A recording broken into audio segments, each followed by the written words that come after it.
Today we're going to do a step-by-step specimen identification of this hybrid between the muskellunge and northern pike, a very cool fish called the tiger muskellunge. But if you're in a rush because you have a possible hybrid in your net right now and you need to know what it is, then go to koaw.org/esoxkey and enter in values for the 4 meristic featured categories.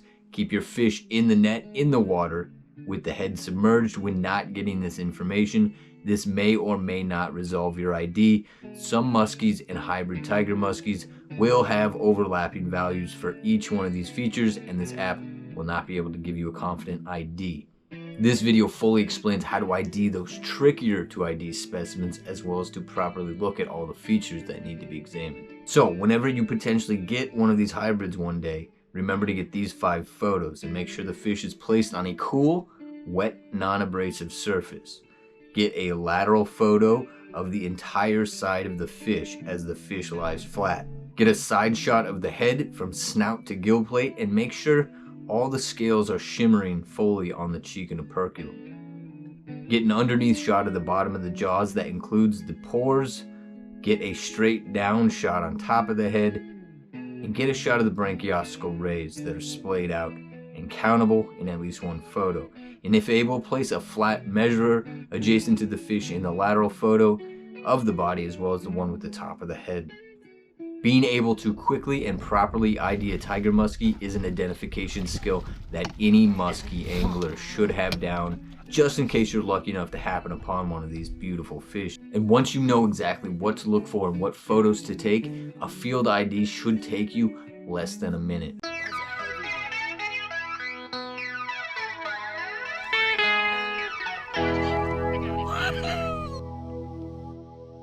I am Koaw, and this is KNFS, where we fishers are always learning and sharing knowledge about fishing and fishes. And this video is an extension of my new eSox guide, fully available and free to view at koaw.org/esox. This is the first video of the guide, and there are more to come here on KNFS, including at least one more hybrid breakdown from different parent species. So you know what you got to do if you don't want to miss those future KNFS releases. I've captured all the species and subspecies in this genus and even a few of these natural hybrid tiger muskellunge over the years. And last summer I was with the very skilled angler Jimbo when he captured this 36-inch adult fish on a fairly big body of water in Wisconsin. So we're just going to walk through step by step how to identify this fish either as a tiger muskellunge or a muskellunge. Some populations of muskellunge look almost indistinguishable from tiger muskellunge just based off of appearances, especially some of the populations of muskie in Minnesota and Wisconsin. In fact, in parts of Minnesota and Wisconsin, they used to refer to the muskie, the pure muskie, as the tiger muskie. So this video, all mentions of tiger muskie or tiger muskellunge are referring to the hybrid, which is the norm in any publication or literature regarding this genus of esox. But if I show you this fish, what do you think it is? Yeah, that's a little bit tricky, but that right there is just a young muskie, a subadult or possibly an adult. They kind of reach sexual maturity around this size. And what about this one? Again, that is hard to tell without the proper training, but that's the exact patterning I pulled off of a pure muskellunge. One thing to remember is you never base your IDs of muskellunge and tiger muskellunge just based off of the patterning. Anytime you get a muskellunge looking fish that has barring or barring and spotting, it's a good idea to run a hybrid analysis to make sure you're identifying that fish correctly, because many natural hybrid tigers actually get misidentified with pure muskies and vice versa. And I know this is a fish that many anglers want to knock off of their life list, so it'd be a shame if that hybrid capture got overlooked. Conveniently, tiger muskellunge will never resemble their northern pike parent, even as juveniles. Though, from the larval stage to like 2-3 inches, pretty much all esocids in this genus look indistinguishable. It's very hard to tell them apart. The tiger muskellunge will never have that light jelly bean spotting on a dark background like the northern pike. Instead, it's always a darker, irregular barring spotting pattern on a lighter background. And that's true for both parental crosses of tiger muskellunge, meaning a female muskie and a male northern pike, and vice versa. So again, with the photos, it'd be a shame if you couldn't ID a fish later on because you didn't get the right photos. Just make sure you get those, the exact ones we talked about in the intro. And that top of the head photo will be important for a morphometric calculator that helps differentiate tiger musky, musky northern pike, which we will talk about that bonus tool later. Anytime you get a possible hybrid, it's important to know what possible parent species could be in those waters. Here is just an overlapping range map I created showing musky range and northern pike range. And keep in mind, both those ranges, I combined the native and introduced ranges. Those black X's are where the two ranges of the musky and northern pike overlap, and that's where we can expect possible natural hybrids to occur. The yellow stars are a few locations I noted where some recent tiger musky stockings have taken place. That's not all of them.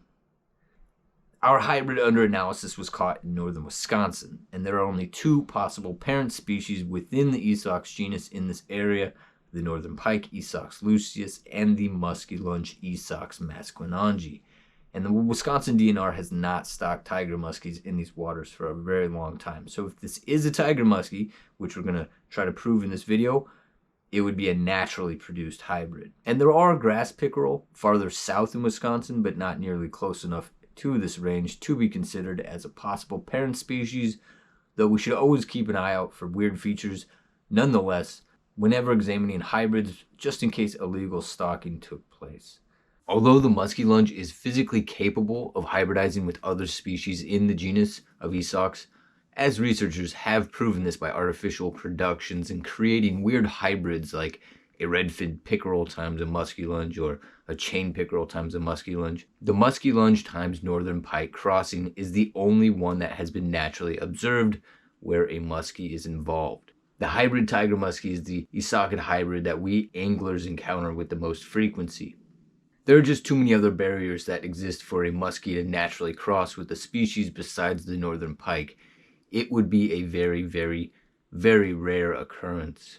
So basically, we don't really need to worry about possible other parent species if we see musky features. It's either going to be a pure muskie or a hybrid tiger muskie. But really, since we know that tiger muskellunge do not look like northern pike, we need to figure out if this fish is a muskie or a tiger muskie. So a quick note on this specimen. Strangely enough, when Jim landed this fish, it already had a homemade musky lure embedded in its jaw on the left side of its mouth. And sadly, it was apparent that the embedded lure was causing an infection, lethargy in the fish, and some extensive damage to the jaw area. So keep in mind that I have flipped some photos here where the left side of the fish may actually be the right side. And I mean, I have to give some props to whoever made this homemade musky lure because it worked to attract a nice hybrid muskie. But I have to reprimand this person for making two serious mistakes. Firstly, they fished this lure without any fluorocarbon or steel leader, which led to this muskie easily breaking the line and having a big lure stuck in the side of its head. And this lure probably would have ended up killing this fish had we not caught it, then removed the lure and allowed this fish a chance to heal and feed more easily. Secondly, the person used like size 4 hooks. That's practically way too small for musky fishing. So before anyone begins a hybrid analysis, they first have to think that the fish looks like a hybrid, and unfortunately, that does require a pre-existing familiarity with all the fishes in the genus. But the specimen definitely looks hybrid-like because of a number of odd features. The pattern is very elaborate on the body and the head. The head seems very large and the body seems short and very stocky. And the fins do seem fairly round and large. But again, just to be safe, any fish that looks like a muskie that has bars or spotting, we should always quickly examine that fish to determine if hybrid features exist. And this is just a good habit for any muskie angler to get into. The top 4 meristics should be examined on any specimen within this genus of Esox. Meristic features are just countable features, really easy to do, 1, 2, 3, 4, etc. We'll cover each of these in detail. Always remember the 4. Anytime you catch a pike, pickerel, or muskie, just remember to use the 4. And I suppose that somewhat sounds like the Star Wars, use the Force.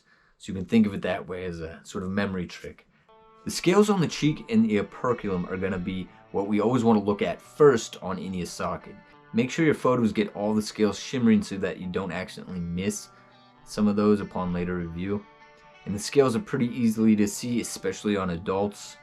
Now, you don't have to sit there and count every single scale on the cheek and operculum. Rather, an approximation of the coverage is all that is needed. The operculum on both the musky and the tiger musky will be partially scaled. So we don't really care about that too much when we know we're just trying to analyze these two types of fishes. But our fish under analysis definitely has a partially scaled operculum, and that fits both the musky and tiger musky. The cheek scalation is really what we care about when we think we might have a tiger musky.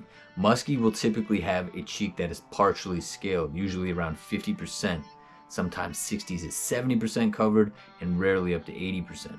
While the tiger musky usually has a mostly scaled cheek, around 80 to 100%, of which that trait comes from the northern pike parent, which has that mostly scaled cheek. Some tiger musky will actually show a cheek that's partially scaled, falling within the exact same range of the musky.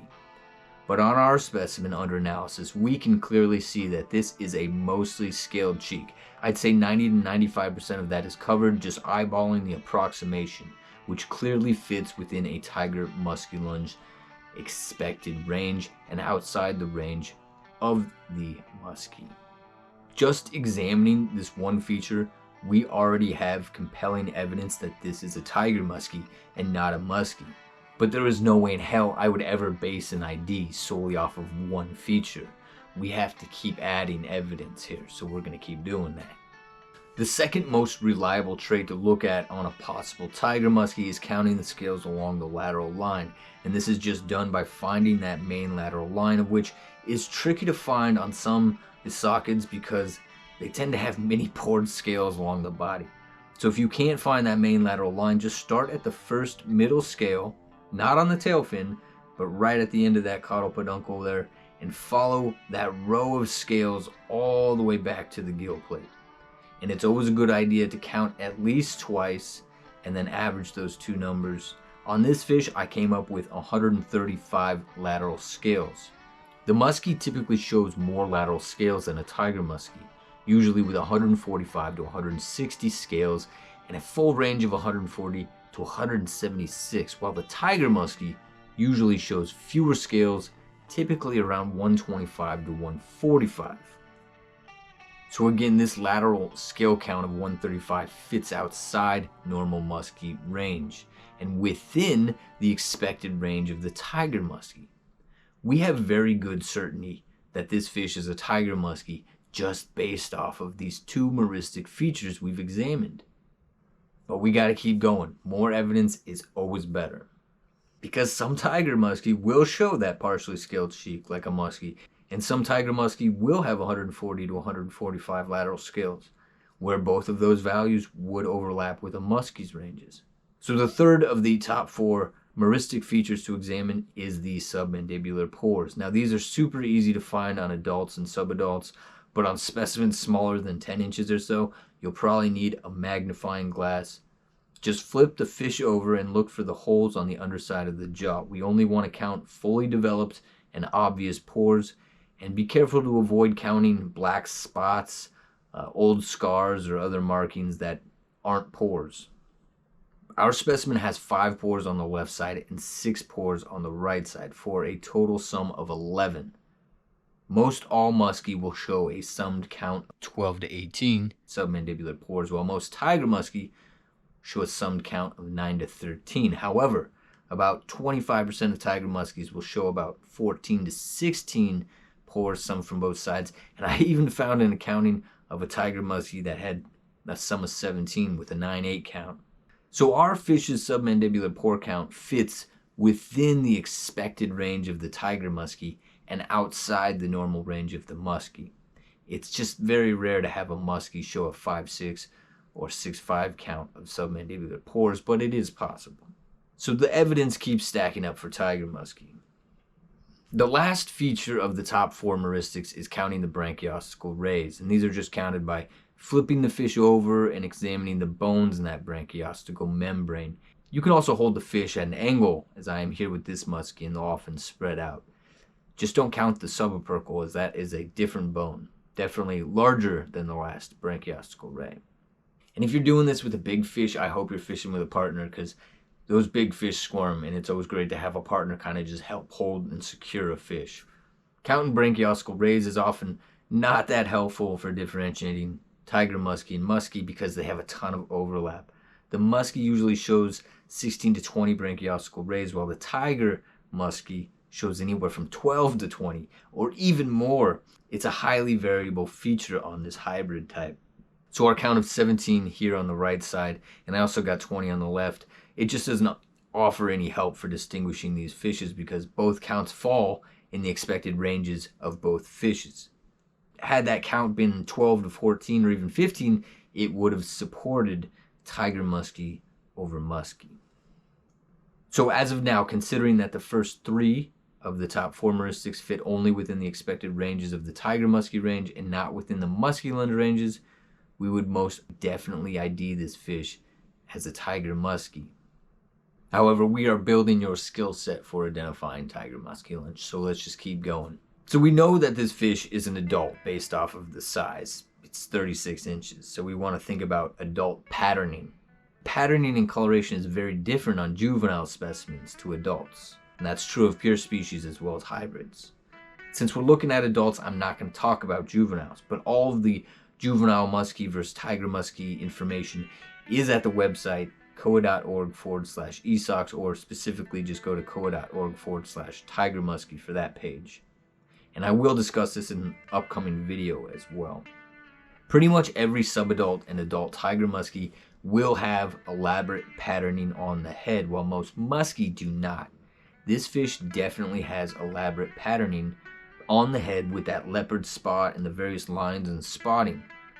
But you got to keep in mind that some muskie will actually have light spotting patterns on the head, or even a line or two tossed in, especially those muskies that already have spotting patterns on the body.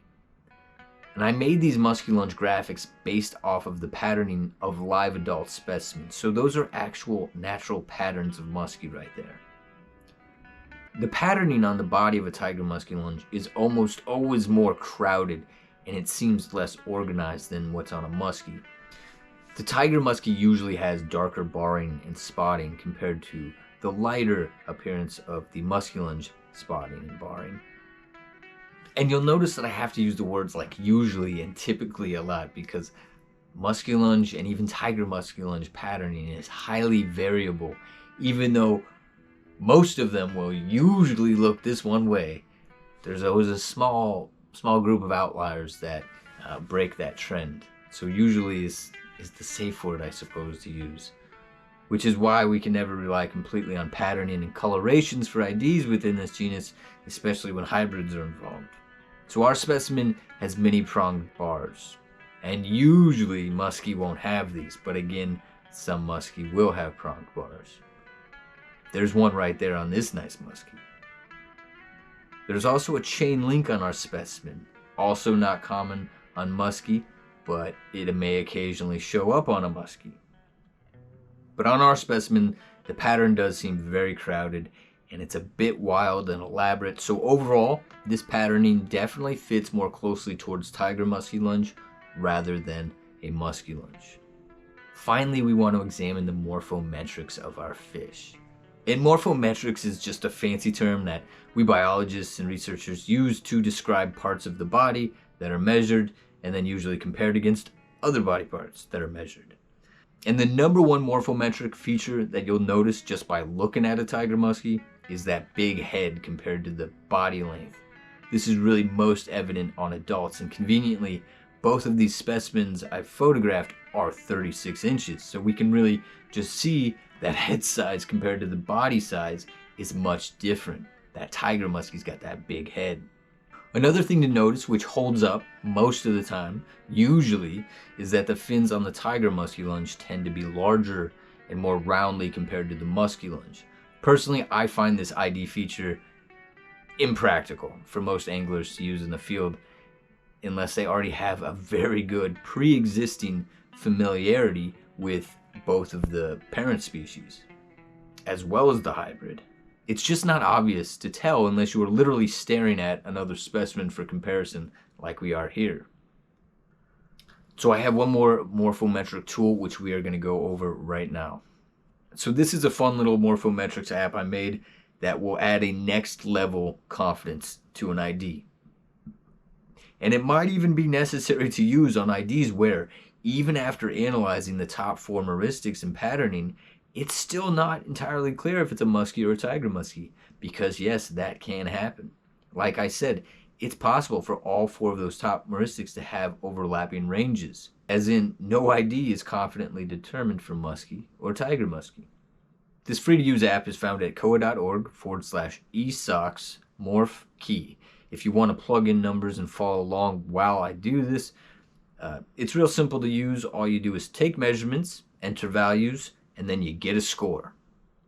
The score will fall within the expected range of muskellunge, northern pike, and or tiger muskellunge. This calculator was created based off of the discriminant analysis equation from the 1986 Castleman and Crossman publication. So it might look intimidating, but I assure you it's really easy to use. The hardest part is just getting your measurements. So all we need to do is just gather these measurements on our fish based on this little graphic I provided. And then you enter them into the calculator. And the cool thing is that units of measure don't matter because this calculator uses ratios. You can measure in inches, you can measure in feet, centimeters, pixels. Anything will work as long as you're measuring in the same realm, like a same photo or on a live specimen, and you're just using the same units. So don't be measuring in inches on one set of measurements if you were doing other measurements in centimeters. Just keep the units the same too. So I'm actually going to use Photoshop to gather my measurements from a photo. So that means I'll be using pixels as my measurement. And I'm sure you have an app on your computer that does the same thing, or you could literally just put your ruler up to your screen and measure that way. So the first measurement we want is just a standard length. And I put little details on each variable so you can just check out how to measure it and you follow along with the graphic as well. And I'll just get the closest value of which I can, which is 3333. Then I'll just plug that into the calculator, into the column for finding ratios. The other column is for when you already have known ratios. Most people are just going to want to have the calculator find the ratios for them. Then I'll go get that pre-orbital length of the head, then I'll plug it in, then the orbital width, then just keep doing that for the rest of the features.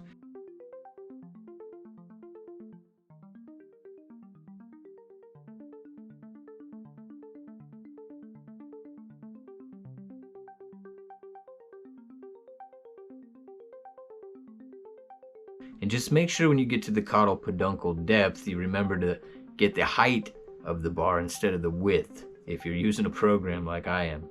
I made that mistake once and I was wondering why my final score was so off. So that cranial depth is also a depth measurement, so be careful on that. Now because I was in such a hurry to get Jim's tiger muskie back into the water, because this fish was obviously dealing with that infection and lethargy, I didn't take the top shot of the head, I forgot. But it should look like this. This is a musky head. The inner orbital width, or IOW, measurement would be taken from the outside of each of the frontal bones on top of the head. However, since I figured a lot of people might make this mistake like I did and forget that photo, I made it so we can do the final calculation without the IOW variable. Of course, not using the actual IOW will skew the score slightly, as IOW is an important variable, but I did test this on a bunch of fishes all larger than 12 inches without the IOW, and all of the scores fell within the expected range of those fishes. So when we calculate without IOW, what the calculator is doing is just throwing in the median value between musky and northern pike, which also happens to be the median value between both the reciprocal crossing types of tiger muskellunge. Now, just in case you did get a shot of the top of the head and you didn't put a ruler down in your photo, this is how you got to convert and get the correct IOW value. I'll show you on this little muskie. First, you just need to measure a value on your lateral shot that is also measurable in your top of the head shots. So the very anterior tip of the lower jaw to the very front of the eye is seen in both photos. We can measure that same distance in both photos. So we'll go ahead and do that, and make sure that the length you're measuring in your lateral shot, it has to be the same photo that you got your standard length and all your other measurements from. Then measure that same distance in the head shot. Then finally grab that IOW measurement. Set up the math equation as such. Solve for the unknown, and voila, that is your IOW converted. So you can just plug that into the calculator with the other measurements. Likewise, if you need a ratio instead of the raw IOW measurement, then set up your equation like this to find the converted standard length. Then divide the IOW by the converted standard length, and that is the ratio. But we're going to continue without IOW. Let's hit calculate without IOW and see what we get. Our final discriminant score is 1.606, and you'll notice that two fishes have appeared in that little graphic. One is the northern pike and one is the tiger muskellunge. That's because this score falls within the expected range of northern pike and tiger muskellunge. If it were a negative score, that would be in the muskellunge expected range. And no matter what, if a tiger muskellunge appears, either a northern pike or a muskellunge will appear, because the northern pike is all positive values and musky are all negative values. So most musky are going to be falling in that orange area that is the tallest, just above the negative 2.5 centroid, and most northern pike fall around that 2.77 centroid. That middle yellow area is where most tiger muskies will fit. So getting a score that's positive is actually great. This makes us very confident that we have a tiger muskie, because this score didn't even fall in the muskellunge range. It's a positive value of 1.606. And we know our fish doesn't look anything like a northern pike. So any fish that looks like a muskie or a tiger muskie and has a positive score is almost without a doubt a tiger muskie. So even if our score looked a little bit more like this and it fell in the muskellunge range, it'd still be likely to be a tiger muskie, because that's at the far end range of the muskellunge and in the heart of the tiger muskellunge range. So any patterning or meristics that might have suggested tiger muskie over muskie, along with a score like this, would really help support a tiger muskellunge ID. And a score like this that completely falls in the muskellunge range would really suggest that the fish is most likely not a tiger muskellunge and just a muskie. So I will say, when I tested Castleman and Crossman's equation against live specimen photos, specimens about 4 to 8 inches, this equation's not reliable, and that makes sense because morphometrics are very different at that juvenile size. But everything I tested 12 inches or bigger fit within the expected range of that type. Big thanks to the supporters of KNFS, those patrons from Patreon, those tossing super thanks on these videos. Even liking and subscribing is appreciated. There's more ESOX content on the way. Fish responsibly, and good luck.